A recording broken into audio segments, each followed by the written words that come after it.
এর আগে আপনি কোনো মার্ডার করছেন? মার্ডার ভাই, আমি একটা পিঁপড়েরও মারি নাই। আর এখন আমি কেমনে কি করলাম আমি নিজেই জানি না।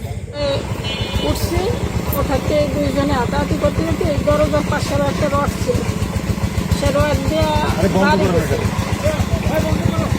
দিয়ে বাড়ি দিছি। এমনি এসে করি, আমি বুঝতে পারি না যে এত দূরে তো লাগে যাবে। এই যে মরদেহটা যে বিভিন্ন জায়গায় ফালাইছেন, এটা আসলে কাই নিয়ে ফালাইছেন? একাই বডিগুলো টুকরা করছেন কিভাবে? চাকু দিয়ে। চাকু দিয়ে? কোথায় কোথায় ফালাইছেন? এইখানে আর ওই যে নড়িয়া নদীর পাড়ে। আপনার নাম কি? আসমা। আপনার আপনার হাজবেন্ডের নাম? তাহলে মারছেন? হ্যাঁ, জিয়া সর্দার। ঠিকানা কোথায় আপনাদের? আমরা চন্দ্রপুরে থাকতাম বাসায়। আপনার বাসা কোথায়? দেশের বাড়ি কোথায়? আমার দেশের বাড়ি পিরোজপুর। পিরোজপুরে। বিয়ে করছেন কত বছর আগে?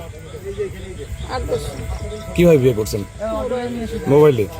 আপনার স্বামী কি করতো? মা বাহিরে থাকতো। কোন দেশে থাকতো? দেশে আসছে কবে? দেশে এসে গত কোরবানির পরে। এরপর একসাথেই থাকতেন চন্দ্রপুরে?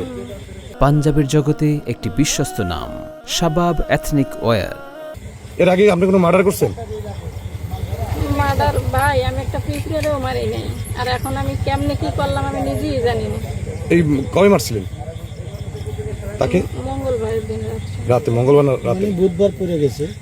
মঙ্গলবার রাত কটার দিকে? আমার বয়সে আমি এখন পর্যন্ত কারোর সাথে ঝগড়াও করি নাই, কেউ মারিও নাই, নিজে না খাইও মানুষকে খাওয়াইছি, বুঝছেন? কিন্তু আজ আমার ভাগ্যে আছে তাই হয়ে গেছে, বুঝছেন? শয়তানের বাজিতে যাতেও আমার ভাগ্যে আছে তাই হয়ে গেছে, বুঝছেন? আপনার ছেলে মেয়ে নাই? এক ছেলে এখন। তারা কি করে? আমার ছেলে মেয়ে আগের পক্ষে। আগের পক্ষে? আমার মানে দ্বিতীয় বিয়ে।